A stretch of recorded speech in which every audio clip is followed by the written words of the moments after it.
The lights have dimmed, so clearly we're ready to start. Good evening, everybody, and welcome to 66 Portland Place, the home of RIBA. I'm Ben Derbyshire, and I'm the president, for the time being at any rate. I hope we're joined this evening by my successor, Alan Jones, who will be taking over very shortly. And thank you very much for joining us here for our RIBA VitrA talk, the second in our Intergenerational Dialogues, where we pair established seminal architects with younger and emerging talent. And for this special talk, we're bringing together the 2016 International Prize winner Grafton Architects and the 2018 International Prize winners Aleph Zero, who you will be meeting in a moment. Our thanks especially to VitrA Bathrooms, who are partnering with the RIBA to sponsor this exciting series, showcasing the best in contemporary, established and emerging voices in architecture.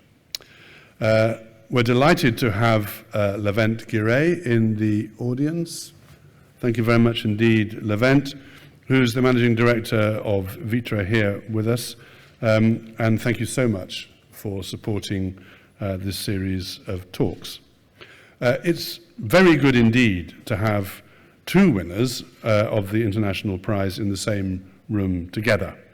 And I'm sure you will enjoy this opportunity to hear from both these architects and also to join the discussion about their respective projects once their presentations are complete. Through the international awards, the RIBA is able to champion architecture and architects throughout the world, irrespective of whether they're members of the RIBA or not. And I'm sure you will enjoy discovering more about the 2018 winning building, the Children's Village, which provides accommodation for school in a school for disadvantaged children in Tocantins, tempting my Portuguese accent there, in Brazil. So we're looking forward to launching now the 2020 awards, they're biennial, and the call for entries is open on the 11th of July as we continue to advocate for the very best architecture, no matter where the location, culture or context. Finally, a couple of housekeeping points before we begin. You're welcome to keep your mobiles on, but please turn them to silent or vibrate, and please use them. We have a hashtag for this evening's event, hashtag RIBA VitrA, and the only lowercase letters in all of that are ITR, so it's hashtag RIBA VitrA, and keep your friends and followers involved. There isn't a fire alarm planned, so if one goes off, it's the thing, and there's an exit there and exits at the back. So thank you very much indeed for putting up with that housekeeping announcement. After the talks, there'll be, as I say, an opportunity for questions from the audience, so be mindful of that. I've advised our host for this evening, Ellie Stataki from Wallpaper. It says here, wallpaper asterisk, but apparently that's your logo, and I don't have to make a little asterisky noise when I read a wallpaper asterisk. Anyway, my advice to Ellie is something that always works for me, is that if there's an enduring silence when you ask for questions, hold the silence. Somebody will speak. So I look forward very much to your emceeing the evening, Ellie, and now the stage is yours. Thank you very much indeed, everybody.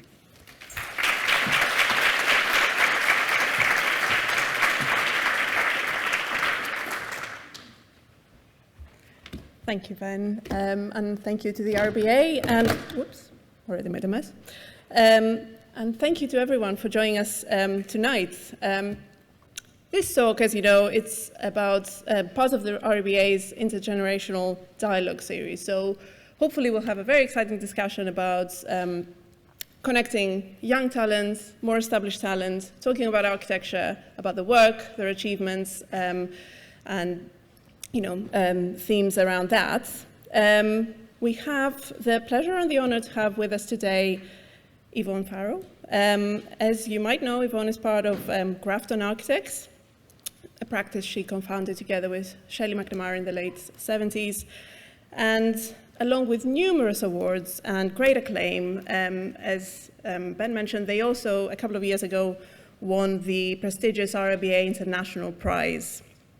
They won it for UTEC, a university building project in Lima, Peru, which has been described as a very innovative vertical campus, and I'm very much looking forward to hearing more about it, and I'm sure you two do.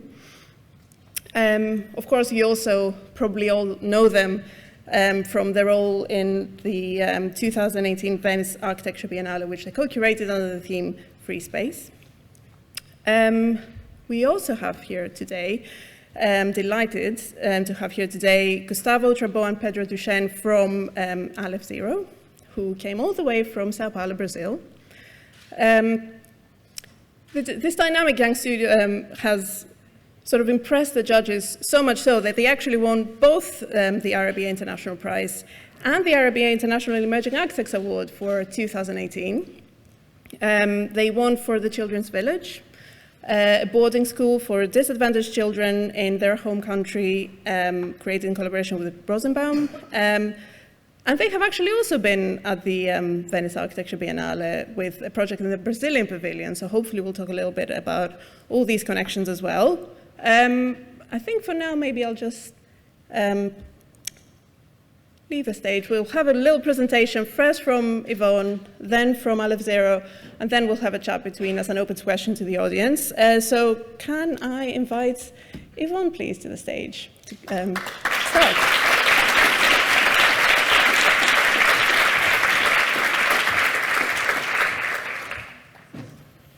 Good evening, everybody. We wondered, as we watched the heavy rain in London, what this evening would be like. So thank you for venturing out into the environment of London, this non-summer summer. Yes.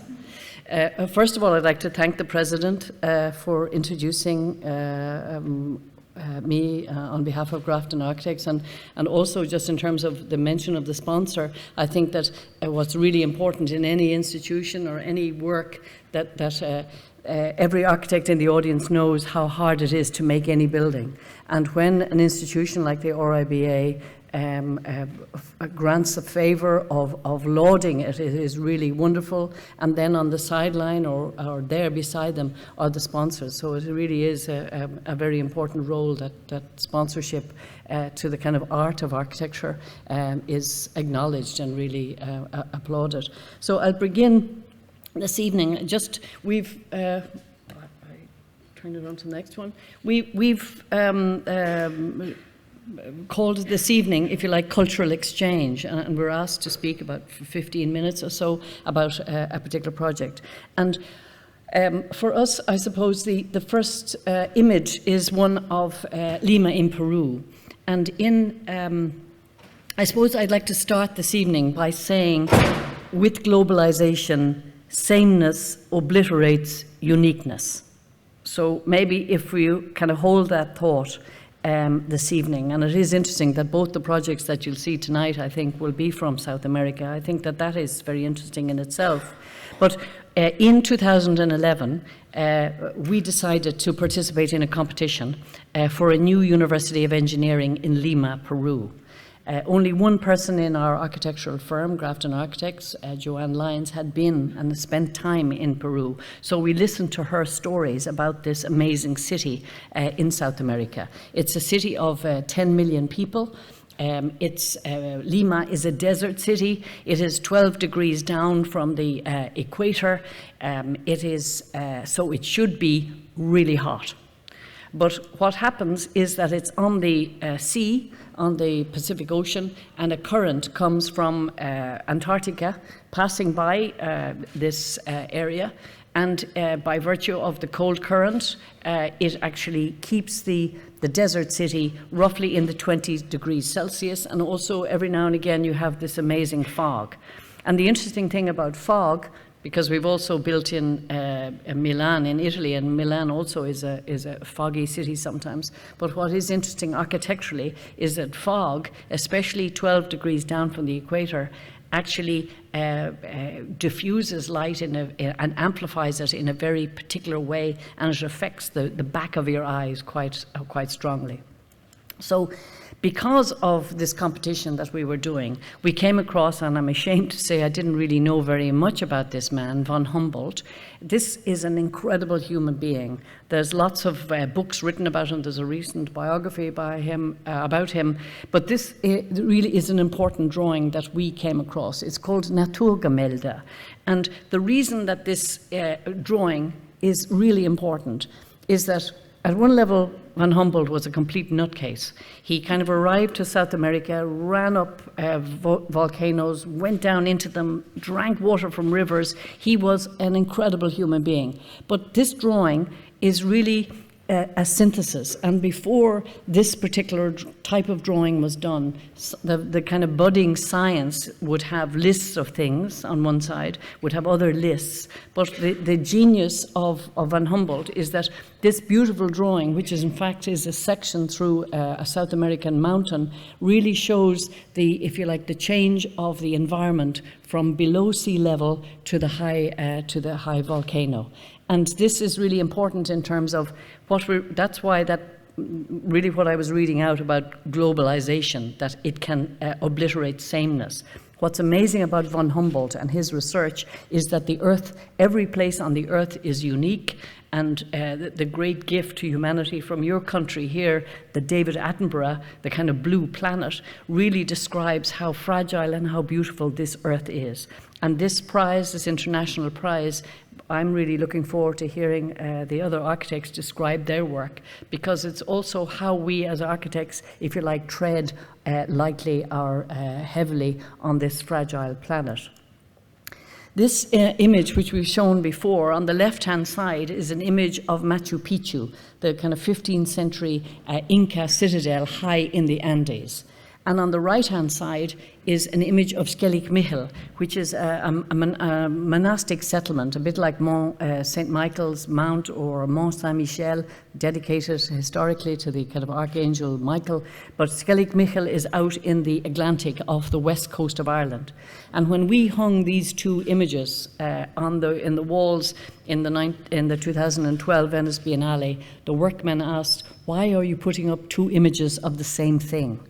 And what really is interesting is that even though we're on different parts and live on different parts of the planet, what we find really interesting about these two images is that in Machu Picchu you have the incredible immensity of the Andes Mountains, and you have these intimate carved and man-made gardens and the terraces. And on the other side, in Skellig Michel, you also have stone beehive huts clinging to this vast land or sea of the Atlantic.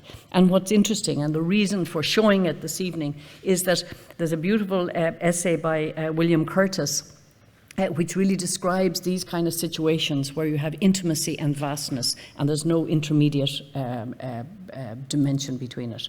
So we start this competition, the city of 10 million people beside the sea, and along the edges in Lima are these incredible cliffs which are 40 meters high.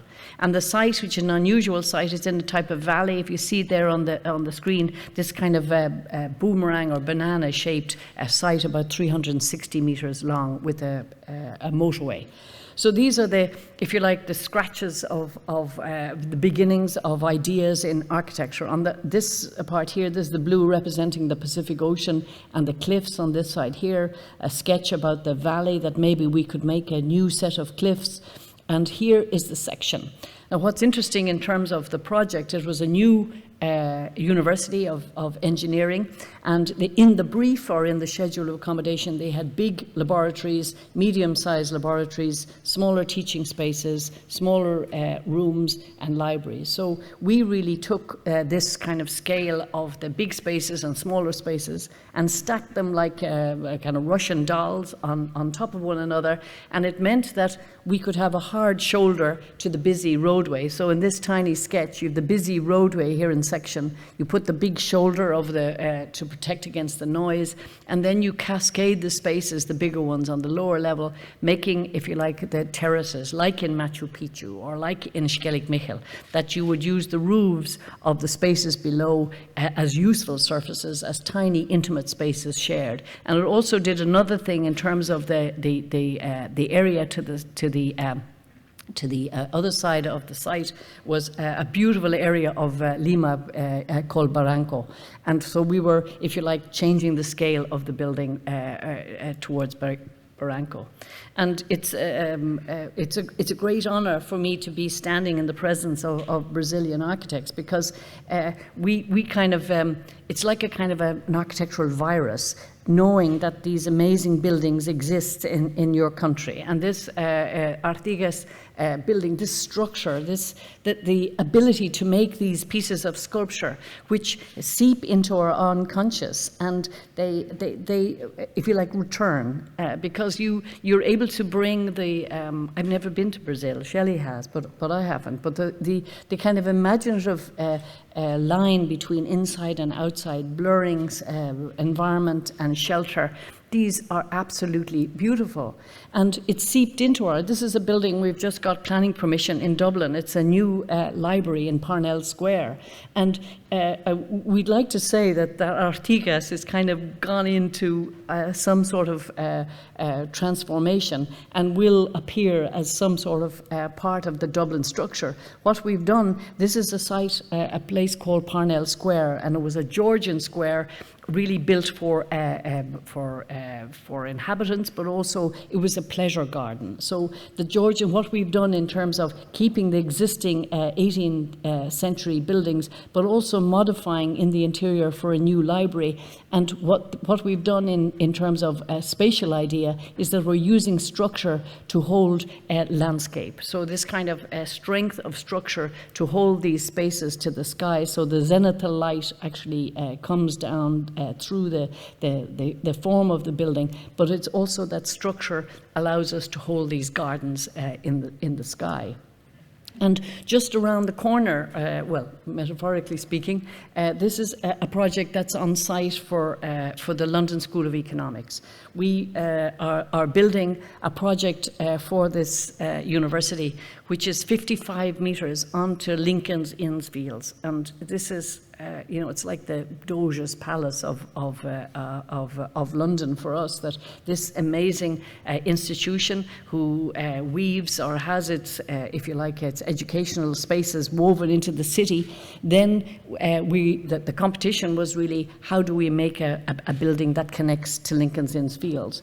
And in Lincoln's Inns, there's this incredibly beautiful undercroft under the chapel. So we were looking at, if you like, clues in the existing structure of London. And what's really beautiful about this space in Lincoln's Inns is that above this fabulous structure is a beautiful chapel held above, and that the space held and defined by the structure is in fact a public space.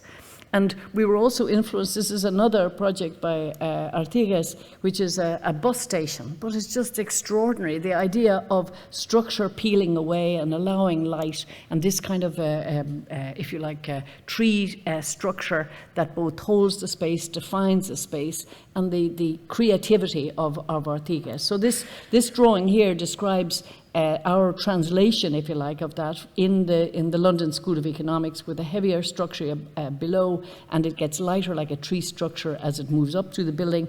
And what we hope that you will, in the near future, experience is that as you're out in Lincoln's Inn Fields, you'll be able to move through this public surface and connect into the smaller streets of this part of London. And this rather dark image is a project by Méndez de Rocha, which is a small chapel called St. Peter's, the kind of saint referred to as Peter the Rock. And what's extraordinary about this project is that there's a central structural spine from which hangs this enormous cantilever over water. And the reason for showing this is that a number of years ago, it was opened in 2008, this is a project we built in Milan for Bocconi University.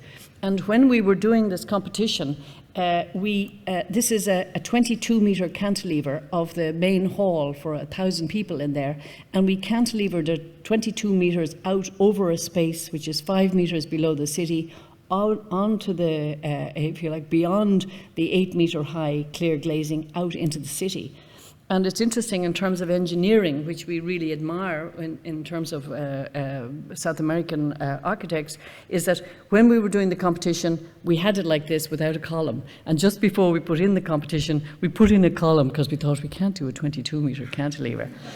And as we were working with the local engineers, brilliant Italian engineers, the first thing he did was took out the column, because he said if any other engineers in Milan saw the column, they'd be ashamed of him. So it was terrific that we got what we wanted. We just hang there long enough. So just going back to the UTEC project, that this is really a really important one for us, the free section, where we cascade. It's seismic. It's going to if you like, we're on an incredible fault line. So this is a seismic section and also a way of protecting against the sun.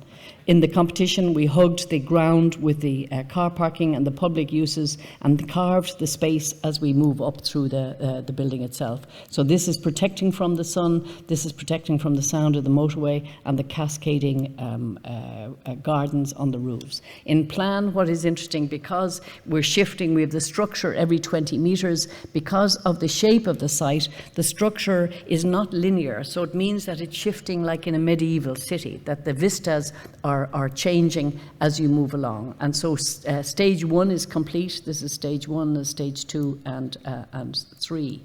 This is a model really showing, this is 1:500 in reality, showing the cascading, a paper model, showing the cascading space and the motorway on the left-hand side. This was a drawing, the architect who had spent time in Lima, this is by Joanne Lyons, and what's really beautiful about this drawing for us is that when we were doing it for the competition, that this is the motorway, and what she's really done is that the building is merging into the fog of the city itself.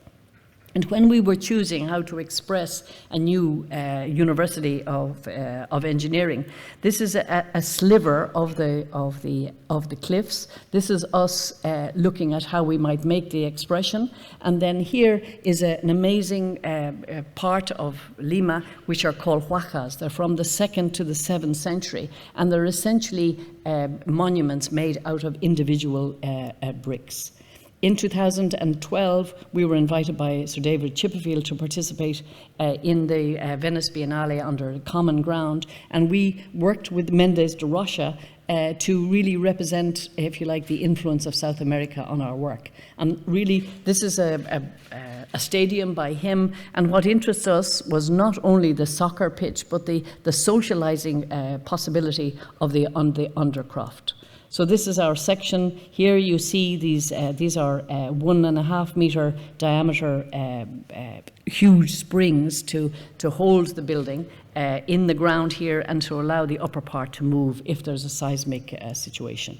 So here we have each 20 meters, you have these structural changes. You have the plans, which are, if you like an abacus, they move up to form the other teaching spaces. We interweave landscape. So everything, the choice we said, or just in terms of the final few images, that if we're building in a place where the climate is so benign that you don't need to define between inside and outside, we only put the rooms that needed special air conditioning inside, everything else is outside. So all the circulation and the meeting places for students is outside in this benign if you like, climate.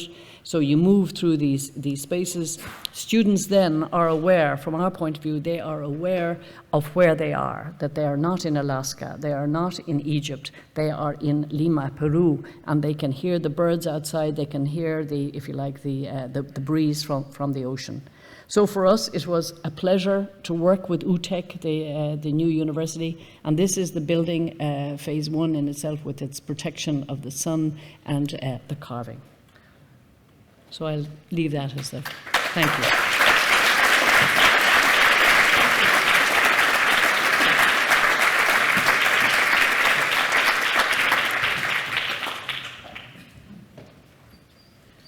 Thank you so much, Yvonne. That was fascinating, and I'm looking forward to talking about all these later. But for now, can I invite Pedro and Gustavo to the stage, please?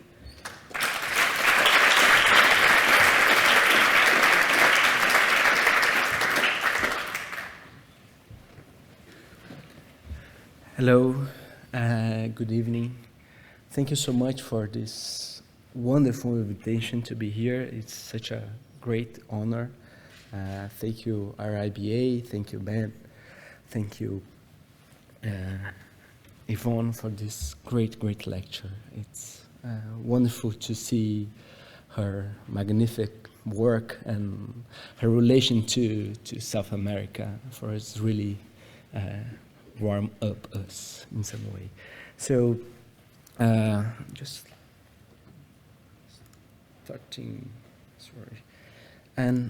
starting presenting our work, and it's interesting that Yvonne showed the handball image, that because in some way this kind of old image still, when you look at it, at least us, it fixed in our minds in such a sometimes a strange way, because when you look to this image of a virgin Brazilian nature, you kind of look to it to relation to this how big it is and how can actually could be interesting in some way, but for us, more than that, more than just see the strength of the nature, is try to understand the other narratives that are in this image or are in the site that we are working in. So the idea of preexistence for us always really important to try to understand, and for us more than the image that some French that Charles did from the Brazilian forest, interest us the reading of the sites of the local ones, for example, how these indigenous people already understand the site. So it's a kind of different type of knowledge, more than just describe it. Is a kind of knowledge that are in between this nature. So this relation to of the preexistence of the site for us is always super important. And during our conversation, me and Pedro will be like going that way and squeeze that way. So it's like a little bit like confusing. So Pedro, you can just go this way. Sorry. So we don't have to be squeezed there for quite some time. So talking about this location, this is the place in the central part of Brazil. So the farm, the place called Canoanã, and it's about a 4-hour drive from Palmas, the nearest capital there, and around 800 kilometers from São Paulo, so somewhat distant from where we were. It's a 12-hour trip, and with possible difficulties along the way. So that was, in some way, we were also outsiders to this, and it was a great responsibility to deal with this place. And when we arrived there the first time and we started to look, there's this great beauty. It's impressive, the nature, the skies are huge, the sunset, everything. It's impressive. But together with this great beauty, there's also an underlying sense of conflict, because it's a central part, kind of the northern part. So there's a lot of conflict between big landowners, indigenous people, other rural workers that came from different parts of Brazil, and they all have different backgrounds and different interests, and that was something that also permeates this place that we were working in. And this building is for these children, that they are students of the Bradesco Foundation. So just a short description what they do is a foundation that is really focused on education to kids from families that have low income or in difficult areas. And they have around 40 schools around Brazil. They help more than 100,000 kids, 100,000 students, mostly in urban areas, but in this case, it was a special place because it's the opposite. It's far away, so it's for the kids that have to travel sometimes 12 hours to get there. And because of that, it assumes a boarding school format. So they have to sleep there, they have to stay there and stay away from their parents. So that's a very hard condition for them, but somehow the parents understand how important that is for the future of these children to have this, at least they have the possibility to choose what they want to do with their future. And we also, it was part of the process, and it was also an opportunity to go and visit the places or where the children or the grandparents from the children used to live. And they come from, as I said, from these people. There are indigenous people or rural workers, and this is what one of the indigenous village near the school. And here we can see this contrast between the lightweight technology that has been there for thousands of years, and also the reference of modernity that they get through TV. So there's always this conflict between a culture that disappears being in conflict with the modernity that they see in the soap operas, and they see what they have as bad and old, and then what it comes from TV as the good and the new. And the part of understanding this, the part of the process was understanding this and talking to them about this. And on the other hand, we have also this kind of construction using mud and earth that was more connected to the people from rural areas, and it has a very interesting light to it. And also, when you enter, it's not as hot as it is outside. So it is. It also performs well in a climatic way. It was really interesting to understand that. When we first get there to the farm complex, that it's almost a village because it's 1,000 people that live there. It was clear. It was not a very clear master plan, because you have different parts here, like the living is together with the school, and it was part of trying to understand and organize this place.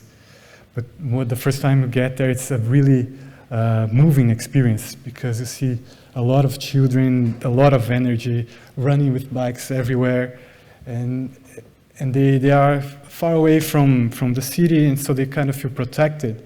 So they are warm to the visitors. They ask a lot, where do you come from, what do you do? And it's different from a setting when you go to urban context where people are a little bit more reserved. They show this warmth, and it was really interesting to talk to them and to understand, to feel this, not in a rational way, but somewhat in an emotional way.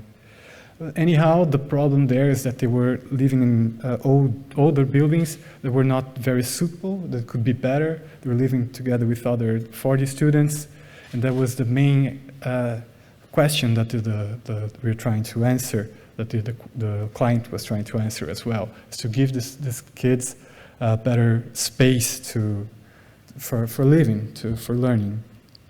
And part of the interesting things that we saw there while we were visiting was also the veranda, the porch, or this place of has no particular use. They're used to socialize, they're used to hang clothes, they're used to raise chicken, and this becomes also the threshold between the outside and the inside. So besides having this social functional, it also helps to shade this entrance to the house and makes the house perform better. And this situation is also existing there, but in a very small manner.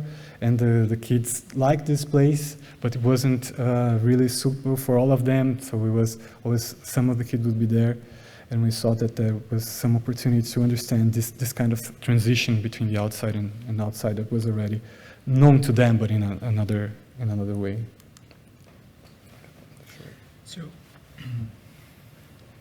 So we did 2 visits that we spent 15 days in total there, and we did a lot of activities with the kids to try to first understand them, and secondly to try to establish a relationship between the future building and them, because the notion of home and the notion of belonging to the place, it was really important to them, and it wasn't happening. So we spent 15 days, and we kind of play with them in some ways, and some beautiful drawings like this one that show us that they want to share the room now with another 5 friends rather than 40 friends as it was in the past. So, well, the building is like the same one, so we repeated like this one, female and male, and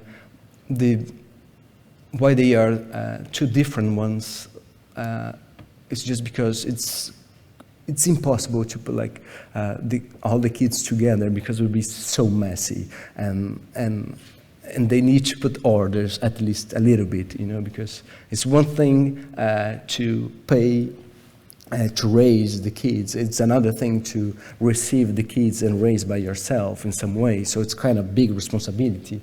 So we put the kids like a little bit far away, like and to the core of the farm too. So in this way, we try to establish a new promenade to the school, because sometimes they are really confused if they are living in the school or if they are living in their dorms. So it was quite a little bit messy. So we established a different kind of relation that they need to walk, this close walk, like 3 minutes, but at least they know that they are going somewhere. So in the end, like the 2 buildings, they are these 2 big shade and shed element that provide this wonderful shadow into a climate that is like, they say they have 2 different weather seasons. Oh, sorry. They have 2 different seasons. One is summer, another one is hell. So it's like hot all the time, right? So the generous act that we did, like the most important act that we try to convince the client, is to provide this shaded space, this shadow, as a free space to embrace the creativity of the kids, right? So this was an important thing. And to do that, we create like these 4 different layers. The first one is the ground that you can see here. The first one, just like the concrete plateau, and that we use this prefabricated structure by 6 by 6 meters, almostly, to sustain all the building. Then the dorms and a second level, and just the top one. And for us, this relation that a system of measure that helps to improve the culture, improve the way to build, and help to measure the place, in some ways related to Artigas for us, because when you went to follow this all the same like rhythm of the structure, and it's in the same way that Carl Andred used in this work, that is this log pieces that he just like put in the line. But what is interesting for us when he did that, the topographic arises. So it's so beautiful that with one act you can understand the site, right? So for us, was this notion of repetition was really, really important, not just for that, but it allowed us to actually build this building that is so far away, as Pedro said, because we don't have any big city close by it, so everything needs to come from outside. So all the structure is wood structure that's really light, so it's easy to ship to the site, and we prefabricate everything, so we just assemble it really fast, because all the 2 buildings we built in 14 months, so it's quite a fast one. So I leave for you again, please. This is what you see as you approach the building, and this is what you get when you get inside. The first views of the patios, that they use the local species to reinterpret them, not as something that's not wanted, but as something that can be decorative. And also this place can work, this inner spaces, they work as a place of socializing, and also they help to cool the building, so it makes for better environmental feeling of it helps to cool the rooms on the side. It also provides for these different views of the setting, of the structure, of all the doors and even the places, the outside. So it creates this place of connection of different views. And when you have a structure that is orthogonal as that, you have somewhat of this diagonal views and then the parallel views. And as you walk, the building somewhat vibrates to that. And the setting of the patios and the setting of the rooms are also working in parallel to this setting of the structure. Quer falar alguma? Quer adicionar alguma coisa? Maybe. Please. Just a little bit. Like, one thing, just relation to Yvonne's maybe lecture, and this relation of how the structure touches the ground, right? That is for us so important, right? How we deal with gravity, but not in a like random way, but really precisely how this structure touch the ground. It's always a big thing for Brazilian architects. So we try to, in some way, pay a tribute to our masters, but try to do as light as possible, as gentle as possible too. Sorry. Yeah, please. So the distribution of the rooms is very simple because of simplifying construction and also using this space in a way that made sense to ship everything and to use this module. We grouped together five rooms, so there is the sense of a smaller scale that creates somewhat of a villa of 5 groups of students, of 6 students each. And so that's the when you look from the patio to that block. And the rooms are really simple. You have bunk beds, and then study place, washroom, and then a small area here for washing clothes and underwear, because they also have a place to do their laundry outside of this building. And it's very, very simple, but it's also welcoming. The design of the furniture was made by Rosenbaum together with Fetishi Design, and the students and he tried also to create this warmth and the sense of self, to each one to have somewhat of his particular way of living and possible ways of using this space. And then outside of that, you see this, well, when you get there, this feeling, this contact to the building and also the contact to the patio. And Another important aspect is the connection to the upper floor that's made by 4 big staircases, and they are particularly large, which helps to create a place of socializing. So it's also a place that when we visit there, many times the students are sitting and having, I don't know, conversations and just staying there, just hanging out. And when you get there, you see the places for studying, watching TV. There are different uses that they use. There ping pong, so there's a big learning and playing area on the upper side of the building. And it also offers different views of the site. And there is an interplay of balconies that reach out and touch the pillars, and this helps to lock the structure in a horizontal way. So in this way, it also creates a somewhat of variation inside this very rigid grid that we created, but it also has a functional use of helping to create this structure, this locking of the structure. Views to the inside of the patios, and this is like the TV room. It's very, very simple, just ribs of wood. And this is the study area with a big table and place for seating there. And also these other spaces looking to the down. And so I think it's good to go ahead here. Just try. We running out of time. I just try to finish as soon as possible. Sorry about that. But just we are always dealing with restriction, really precise kind of grid, and doing that we are trying to enable the construction of the project, but in another way provide freedom.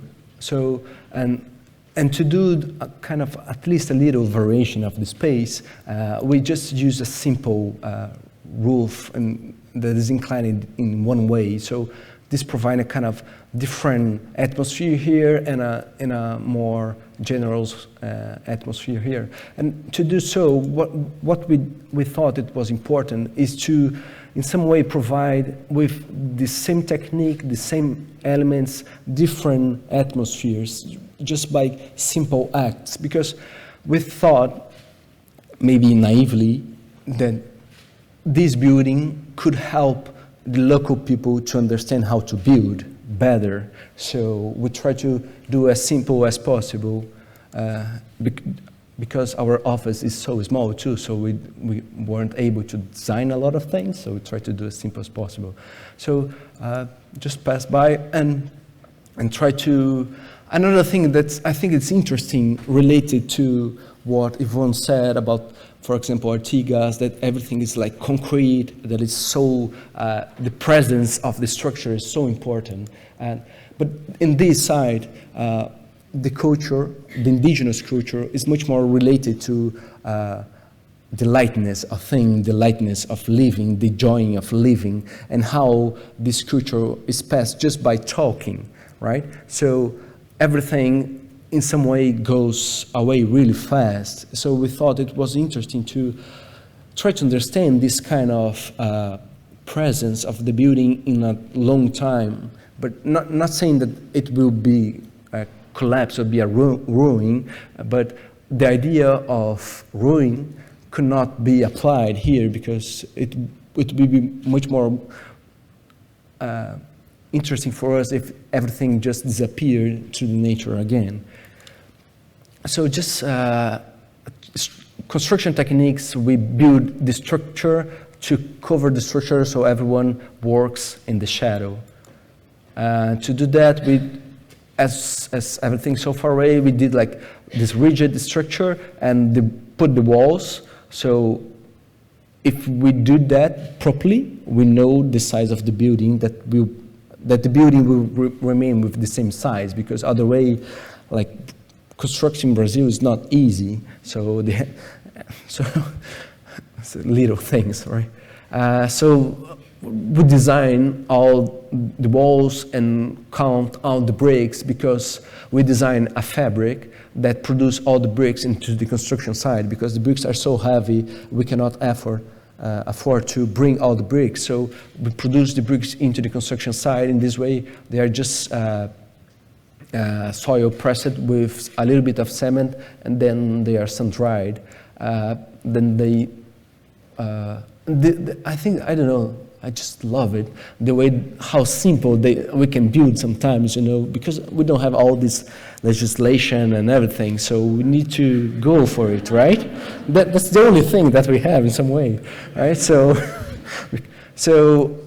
like, how the project come to the site, and with, like, I don't know how we call it in English, but it's just to see the levels and to measure things so you can build it, right? You just follow the instruction that is so simple.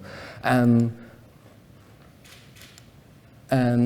we train, so everyone was connected, everyone just, like, this guy just do this wall, so this guy just do this wall, so we trained them. We spend a lot of time into the construction site, at least a quarter of a month during the whole process. So, and that's how it gets in the end. So we just like shift the brakes and provide this kind of lattice musharabi that is quite interesting.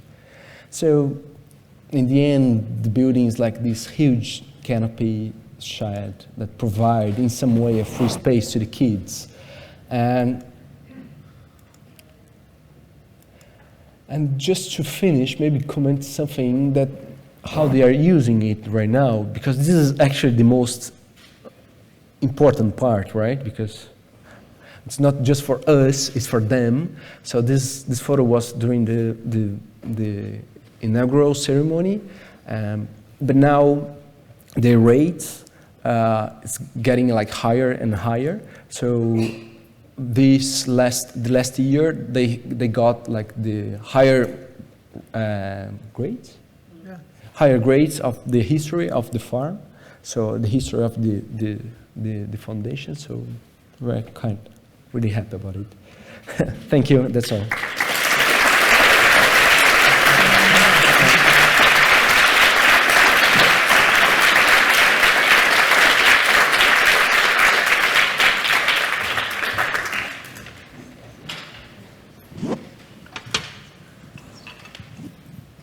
Amazing. We've already traveled quite a lot today. Yes, what I really like is, like, even though, you know, the projects you talked about, you know, are a few years apart, we're actually both very strongly about sort of education and community, which are both like hugely sort of important issues. And I guess maybe I'll ask sort of Yvonne first, but I was wondering because I know you have worked in those typologies quite a lot before, projects you mentioned and more. What particularly sort of inspires you and attracts you to that kind of commission? Is this on? Yeah. Yes. Before I answer your question, could I just say that I found it really wonderful to listen to architects from another place describe their work. And then the last piece where you said that the grades of the children has risen. When you think of, I mean, you know, we're in London tonight, it's raining, people are probably a lot of architects or people involved in the industry, but really your clients are the end users. The fact that somehow architecture has got into their kind of thinking and they feel that they will work harder or something has happened, that architecture has been a catalyst. So, I mean, that last sentence that you said, the grades are higher, that's actually so meaningful in terms of work. So going back, sorry, Ellie, to your question about from our point of view, from the very beginning in our practice, and I'd like to also say that you might sit here on a chair, but in fact, as an architect, you're part of a cooperative, a collective. And I, and Shelley, and Ger Carty, and Philippe O'Sullivan, and all our team, I'm sure it's true in every part of the world, people work in a very closely with a very large team, and that we represent that. That's really important to remember to say. Yes. But I think that education from the very beginning in our practice we have been doing schools, secondary school and primary schools. We're doing a school now. Again, there was a long kind of silence in terms of building.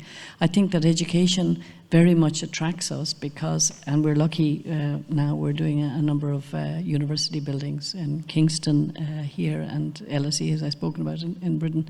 But just that they are, if you like, the very important buildings in terms of people's lives. And we find that universities are, they play such a role in not only in the lives of students, but also in terms of cities. Like I walk through Trinity College every day on my way to work, and Trinity College is embedded in the heart of Dublin and is a kind of an open series of gardens. So even though it's a place of learning, it's also a part of city. So I think when I look at the two buildings that you've made in your dormitory, I can see those children, that they're plazas as well. They're not just big buildings with protection. They're the kind of social heart. So we just love those kind of ingredients.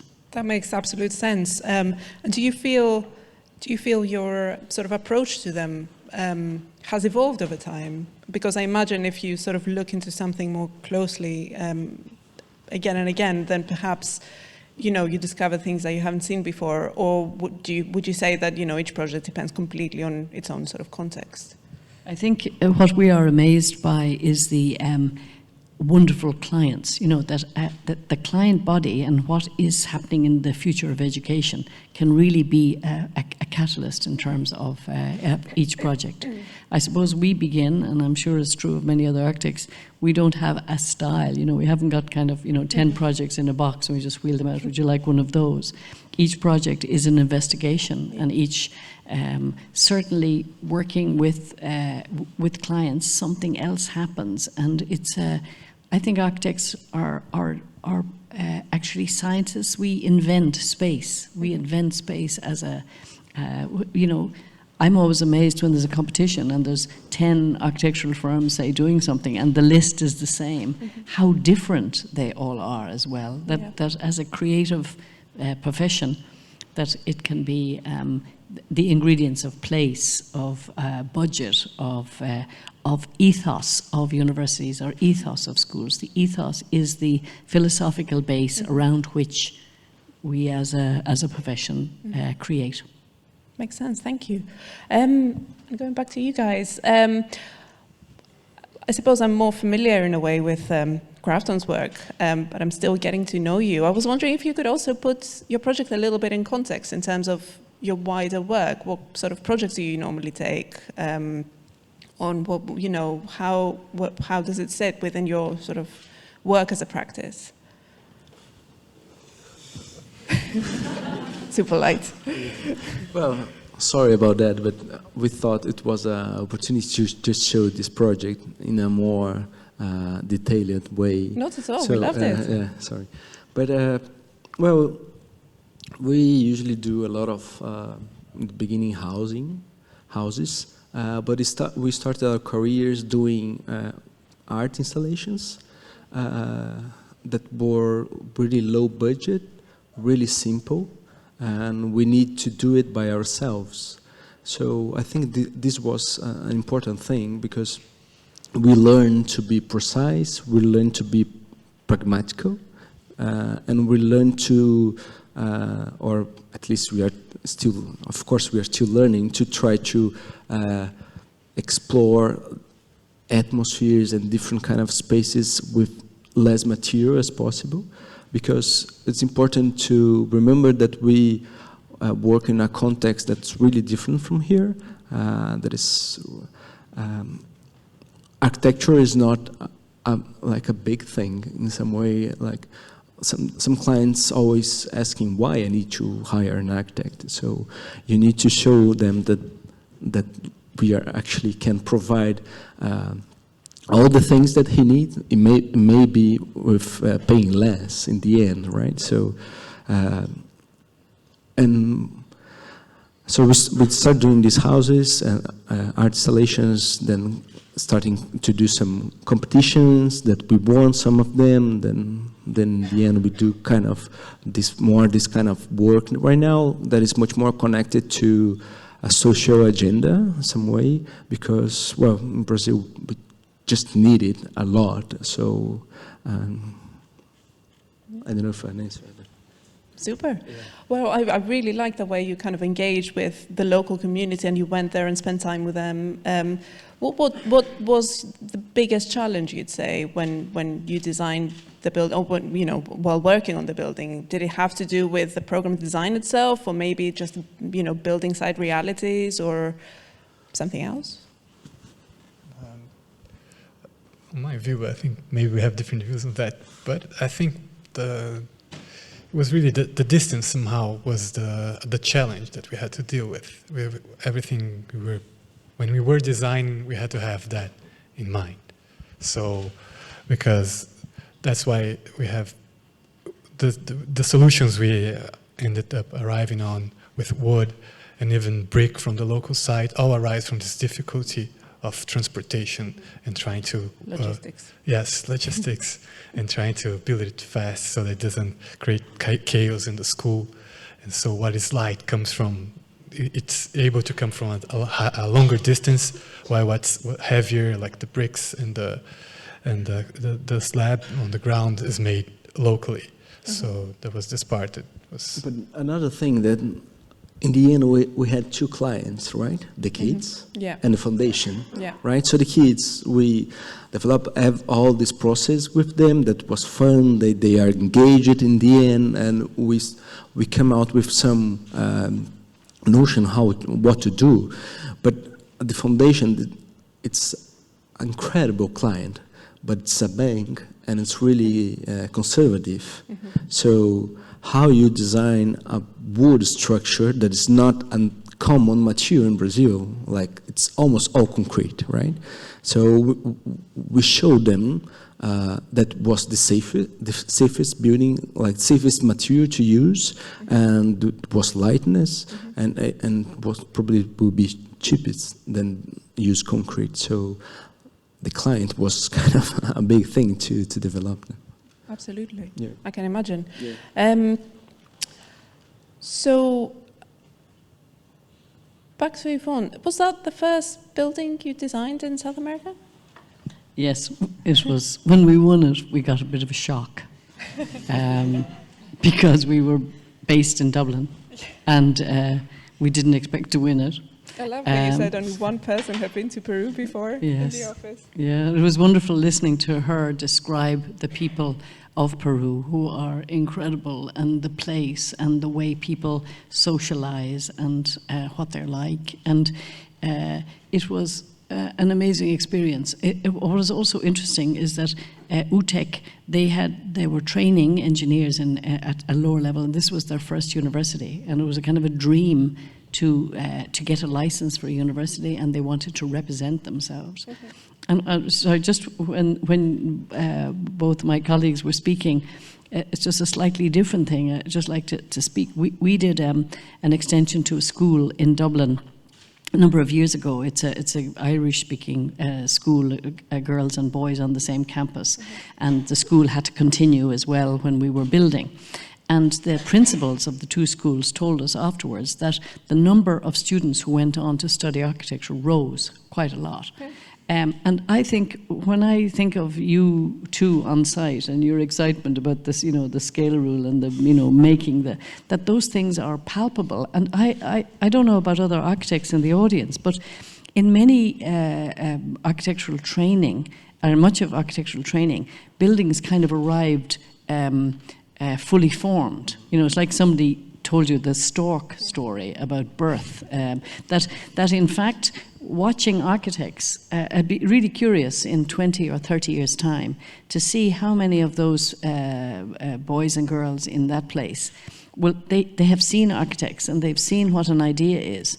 I think what happens as a profession, we tend to kind of arrive with a fait accompli, and people don't know what we do. People don't know that you have a little book and you have a measuring and you transform materials. You're magicians, Imagine those little people looking at you going, look at those guys coming up from the big city and they're making, it goes in somewhere. Yeah. I think what's really interesting is that the building industry separates us as a discipline. So you're not there. and people can't see enough that architecture is a profession that has a cultural component. Yeah. So it'd be really interesting research after about 10 or 20 years, how many of those kids have somehow become to understand the power of architecture. Hopefully. And I think even though maybe, as you say, a lot of it is hidden, hopefully what you're trying to achieve through a building is felt, and that message sort of goes on to the user somehow. With your building, what do you think was the sort of, if you could summarize it, what was the single one most important thing that you tried to achieve? I think when Shelley and I went on the building site, and they had just taken down all the scaffolding, and we walked through it for the first time, and we looked at each other, and our faces, we just couldn't express deeply enough how, if you like, the carving, it's like a complete solid. It's like as if you carved a mountain and that the space holds you. I think that it's very interesting, the discussion of light and heavy between timber and concrete. We chose concrete in terms of being beside the sea and in dampness and rusting with metal, if we, of the materials. Totally, yeah. But it is interesting because the whole issue of sustainability and materials, and is concrete a baddie or a goodie? I mean, all those questions do arise, in as we make in the future. I was looking at your laminated, your beams, just wondering how big they are and how you got them up there. That how we make and the choices that we make are really important in terms of material. But the enclosure, the fact that you can be on a roof on a moonlit night and see the Pacific Ocean and the Andes and the breeze from the ocean. It was a great honor to build in Peru with terrific clients. Fantastic. And I love, you mentioned, you were inspired, or were you thinking about a medieval village? And it feels a little bit like that, to me at least, from afar, from the pictures. I haven't been. But also you guys have also done a little village in a way. So it's always about, there's this idea about placemaking, community. Would you mind actually if you answered the same question as well, what was in your mind in terms of what were you sort of trying to sort of bring to the user? What were you trying to kind of communicate through your building?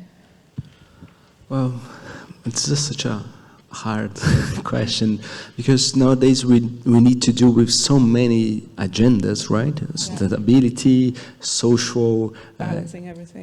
Balancing everything. So it's quite for us. Maybe it was achieve a good balance between all of it, right? And provide an architecture in some way, like this free, for us, this free space that it was just shaded, like an emptiness, to provide them like this space to imagine, to be themselves, because they are really strict. All the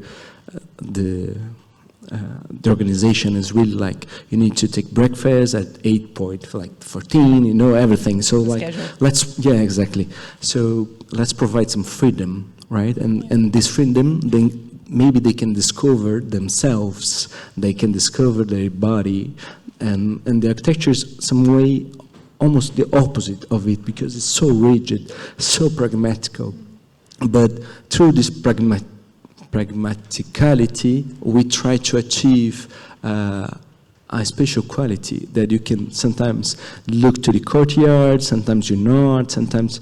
So create this kind of different events through the day-to-day, right? So freedom to explore space as you want. So that's very valuable, very important. And I think there's also the place of them recognizing themselves somewhat there, to see the building with mud is not bad, or that light is not bad, or that all of this they see kind of the buildings of their grandfathers somewhat reflected there, not copied, but built in another way. I think that was something that we were thinking about, of how to deal a little bit with that, and it permeated some of the choices.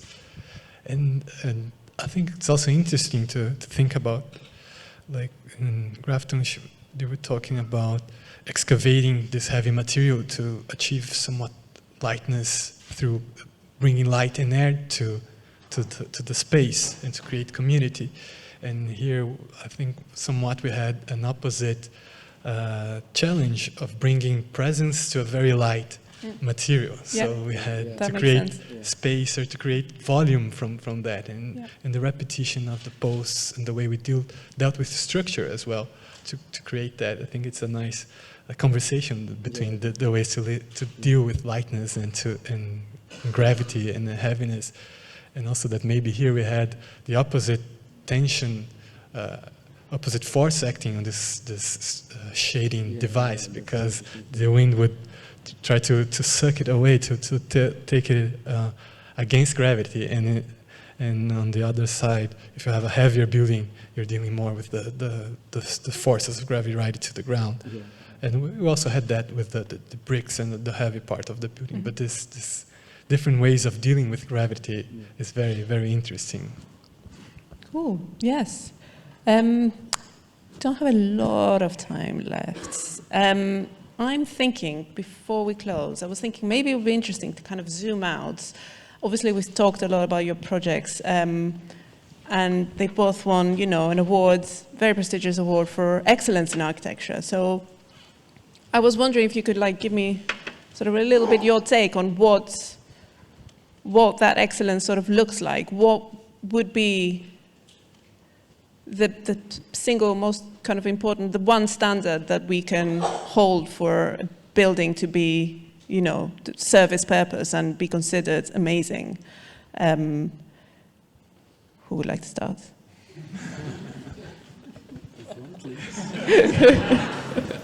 I don't think it's possible to say that there's a kind of a, single thing. A single thing. I think that... I'm being ambitious. I think what's really wonderful looking at this work in detail and listening to the architects describe it is that it's contemporary, it's elegant, but it also, at one level, describes courtyards, and it describes, when you call it the patio, that it's both historic and contemporary. I find that really very interesting. I suppose in the future, you're asking what's the kind of gold standard. I think that it isn't a particular thing. It's not a style. Is that in each year, what is really interesting about this award is that you send out scouts trying to find the best of something, and you're not quite sure what that is, but you know it when you find it. It's like falling in love or something, that you don't know exactly what it is. You know, and then see it. When you see it, that's something that's worth putting on a public stage for discussion. So I think it's not a style, it's a standard and it's invention. I agree. Anything to add? Beautifully said. Better, yeah. It's all The American men are so polite. I'll give a try as well, just a short one. Maybe it's the dealing with the many contradictions existing to the site, and then adding a story to that creates a dialogue with the existing contradictions. So somewhat, it's a very open as well. Point, yeah. So it's a way of looking at it somehow. Well, thank you very much. I think maybe we can open up to questions from the audience now, and I'm going to completely take Ben's advice. So I'm not going to talk until somebody talks. We've got roaming microphones for any burning questions. One here. That was quick.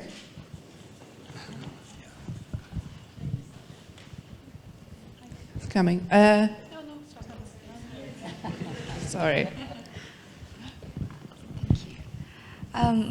Thank you.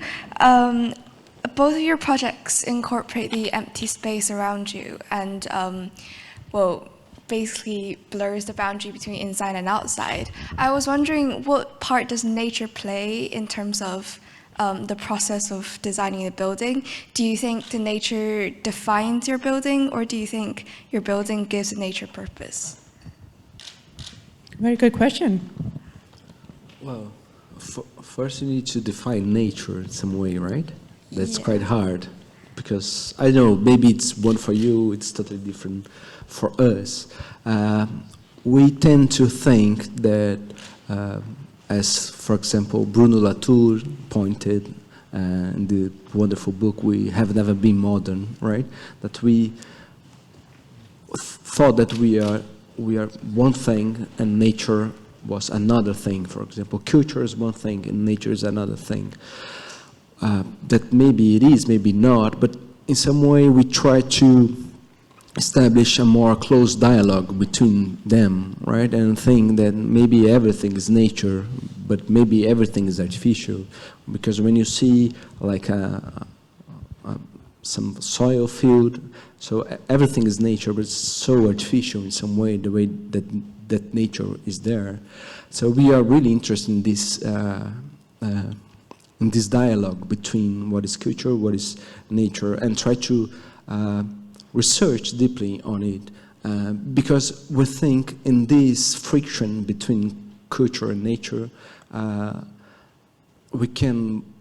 maybe we can move forward as a society if we understand it in a different way, not like the culture on the top of nature, but maybe nature can come and teach us something. But I don't know, it's something that we usually talk about it. I don't know if I can be more precise on it, but I think that it's a really important question, that's really what we believe is that the earth is the client, that as architects, that it's not, you know, humans are at the top of the pyramid and then there's nature outside and you kind of see a blackbird and that's something else. What is really interesting is that we now know that we're all interdependent. I was listening to a radio program yesterday about the amount of plastic, you know, in the Indian Ocean. You know, then the impact on food and the food chain. I mean, we're all interlinked. Everything is interlinked. So that it's really that I think that we should. We often talk about, if you like, the physics of culture. That really, as you make a building, that it is a totality, it's a new invention, but it also has to be not sustainable by sticking on a few kind of things that will solve the carbon issue. That it's a really deep philosophical position now. We are all involved. If the oceans go beyond a certain temperature, we're in a certain kind of trouble, let's say. But it's not just that the Maldives are going to go under the sea and that's the end of the Maldives. The earth is really our responsibility, and that what is interesting about, I suppose, both of the projects, what I find as kind of synthesis, both are trying to take shadow and shade and breeze from the ocean, trying to trap, if you like, or involve the natural forces. I remember standing in the project in Milan, and that's a series of kind of raised courtyards, and in the shadow and in the sunlight, people were automatically standing in a shaded space, and because of the physics of convection, there was a mild breeze on a hot day in Milan. And that it's really, architecture has always been trying to find the shadow and the shade and the form and the response. So your question is, especially of your generation, I mean, you know, the earth is your client. That's number one client, and then the people who pay for the building are the next clients. But we'll all pay for it in the end, or your great-grandchildren would pay for it. So it's a very important question. Super. Shall we do one more quickly? Wait for the mic. Cheers. Yeah, hi, thanks for the lecture. I have a question that is not about the specific talk, but kind of ties into exactly what is being said. It relates more generally to the practice of architects in the RIBA. So yesterday, at the exact same place at RIBA, was held the Investor Forum of Africa and Oil and Power, which is a network in business and lobbying event where world leader petroleum and gas industries meet to develop their activities in Africa. Schlumberger, Marathon Petroleum, Tullow, Jepetrol, Marubeni. Most of these names have been involved in scandals worldwide, ranging from ecocide, bribery, corruption, violation of emergency economic measures, and have, well, their activities have notably been murderous to some of the cultures that we've seen. You want to found it on the RIBA website, which is addressing the good stuff we're all here for. But it's and possibly it's just about renting space and pay for all of this good stuff precisely. But in symbolic terms for the profession, for this location, how bad is it to associate the RIBA to such an event? In practical terms, maybe it's worse. This meeting probably goes against at least 2 core principles of the RIBA Code of Conduct. So, yeah, how bad is it in the current context of climate crisis you just mentioned, while architects declare isn't listing major officers to the issue? So, in a nutshell, my question to you, the RIBA representative, and to all of us here is this. I mean, this talk, among many, suggests that in so many ways architecture can make a difference. So now, do we really believe as architects that architects can make a difference in the incoming crisis, or is this just talk? Thank you. So the question is if architects can actually make a difference, right? Exactly. When the RIBA is an institution, is endorsing and supporting activities such as that meeting I just mentioned. What does this tell us about our capacity of addressing the change, not only idealistically through our work, but through our profession, is my question. Okay. Would somebody like to address? The world is complex. I think that it's interesting. We're doing a very small art piece for a group called Frontline Defenders, and these are people around the world who kind of stand in front of tanks and voice opposition, and they're unbelievably brave, and they will be kind of commemorated. On the other hand, then there are, life goes on and cities are made.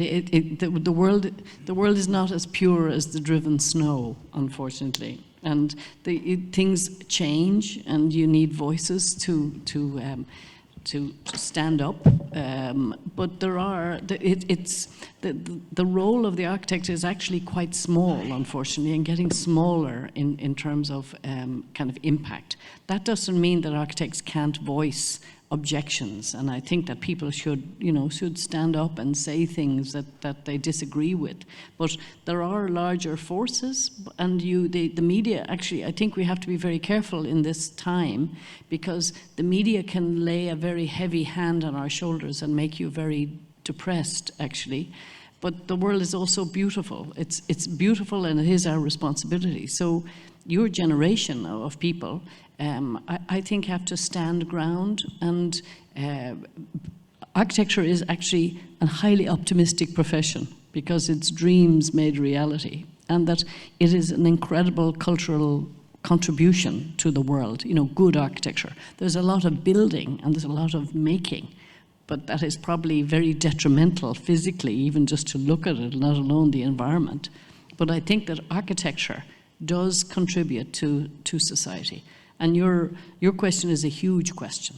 I think you have to voice objections to things that you don't find to be good. Sometimes you're listened to, sometimes you're not. But you have to find like-minded spirits to what you believe. But I do think that optimism and hope is really where the future is. Otherwise, it's a very, I think it's not a good direction to not be optimistic. So I would encourage you to voice your opinion and change things. But I think life is like a huge ship. You can change it in little bits. You need companions to form change.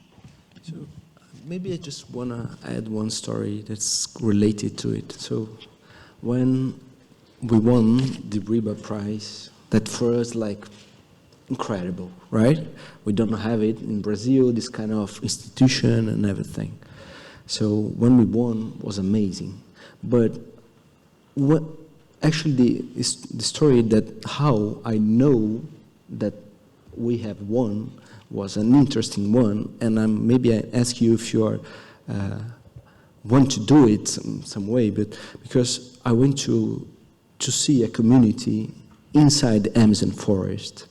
And when I came back, after 10 days, I was really, really sick, and I went to the hospital. And I spent 4 days in intensive care, almost dying, because I was with malaria. So then I came out of the intensive care that I know Matthew was trying to call me. Of course, my cell phone wasn't working inside of that. Then after, I just turned on my cell phone and Pedro called me and asked you, how is your heart? Then I said, my heart is fine. The problem is the liver, right? It's malaria. So then he said, oh, we won the RIBA, right? So that was first time. So first time I'm alive. But the question, maybe for our generation, how long or how deep you can go to change things? Because other parts you cannot, maybe, or you can try. But how deep you can go and try to change society? And because it's not just about others, it's about you. How much you can push yourself forward, how much you can push yourself to deliver a better architecture, a better space, whatever you want to deliver. So for me, it's much more like this way. So. Thank you. I think both were very, very thoughtful responses to, tricky sort of subjects. Sadly, I think this is all we have time for today. So thank you very much to both our speakers.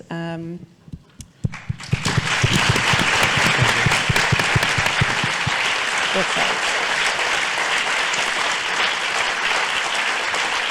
Thank you. Super. And I think maybe it's time for some prize giving.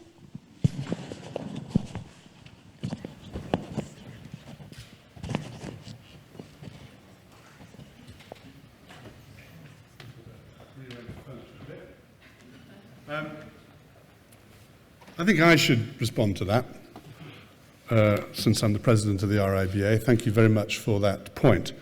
When I ran for the presidency, and I'm sorry about this, it's not on the script, but it's an important challenge.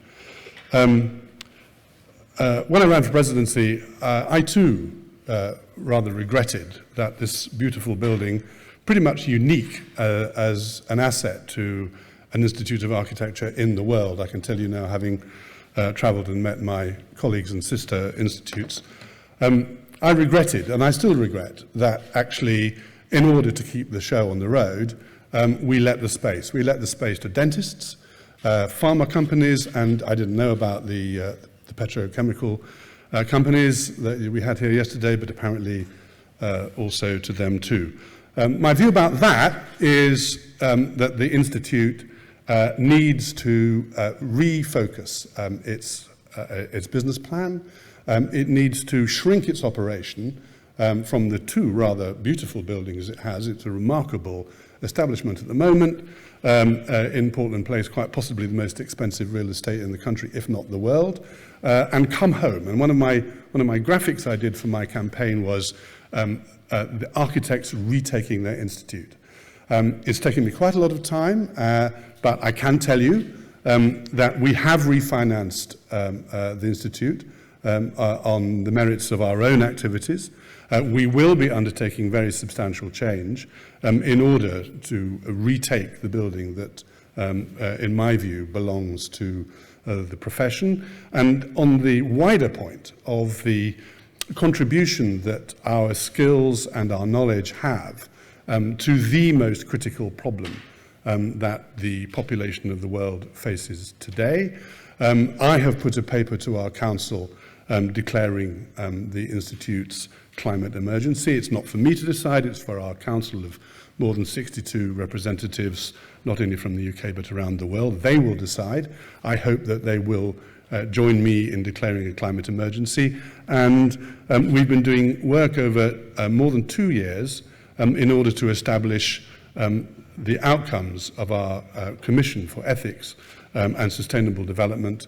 And that is going to be a comprehensive 5-year program which not only endorses the the goal of achieving a zero carbon built environment by 2050, but it's an intensive program of enabling through agency enabling of the profession to make the contribution, our contribution to the existing stock and to new buildings, and also to proselytizing and influencing policymakers not only in the UK but around the world. So I can tell you we take it extremely seriously, and we're doing everything we can in order to focus the Institute's attention on that issue. So thank you for the question, because it gave me an opportunity off the script to tell you what we are actually doing about it. It's up to people like you to hold us to account, hold our feet to the fire on that. So enough on that. Thank you for the question. And thank you. Major thanks. Thank you very much to the awards team for enabling this great event. Thank you very much, Ellie, for being an excellent MC. Thank you to Yvonne from Grafton, and to Gustavo and Pedro from Aleph Zero. It's wonderful to have you here. Thank you for traveling here. And I should also thank all of the volunteer judges. One of our staff, it's a unique thing, but one of our staff travels literally right around the world every 2 years, visiting all these projects. The RIBA's awards are pretty much unique in that respect, and we have local judges who visit all of these buildings not once but twice. So it's pretty thoroughgoing, and we have to thank them for that contribution. Wonderful dialogue, wonderful presentations, completely inspiring. Now, apparently there's a heavy object over here. I'm told it's really heavy. Okay. How are you going to get it to me without dropping it? It's really heavy. It's really heavy, and you've got gloves on. It actually, you want to watch this, guys. It cuts into your hands. So, back to the script. I am honoured to have the pleasure of formally presenting the 2018 International Prize to Pedro and Gustavo from Aleph Zero for the Children's Village and for so many other projects. It is always humbling to see the range of positive social outcomes that schemes such as yours generate. Very well done, and a round of applause. Thank you very much.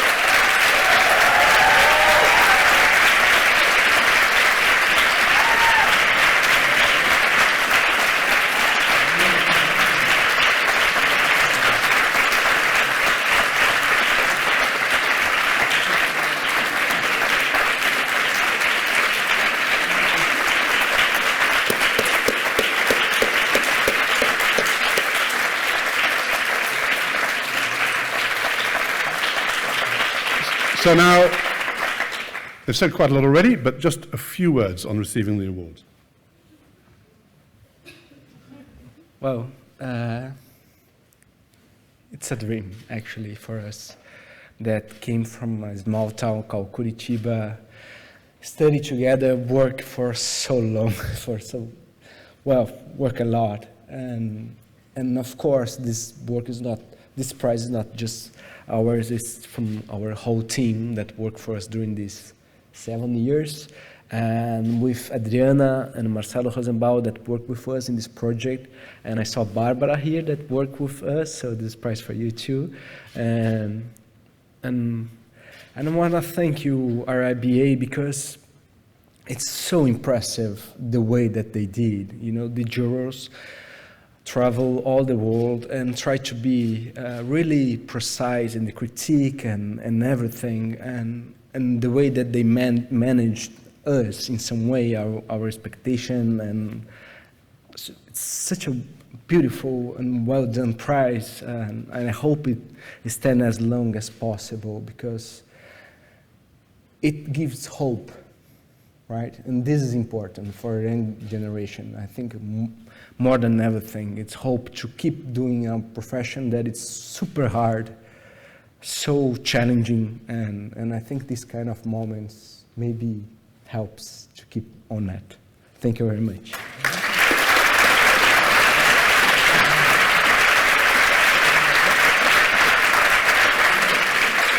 Thank you, thank you, thank you. The screen is flashing that we're 10 minutes over. I don't apologise at all. 10 minutes spent talking about what the Institute is doing about the climate emergency is 10 minutes well spent, I would think. Please follow us on all of that. Nothing, literally nothing, could be more important. We're now calling for entries for the 2020 International Prize. I can tell you that travelling the world as I do, to be able to say to architects overseas that they are most welcome to experience what you've heard tonight from Aleph Zero is indeed a privilege. They've set the bar high. Grafton have set the bar high, and I fully expect to see similar schemes coming forward in the future. So well done again, and thank you. And thank you all very much for coming. The bar, by the way, one of my innovations in the Institute, welcoming the profession into our beautiful building, is open and available for you to enjoy a drink with us. Thank you very much indeed, everybody.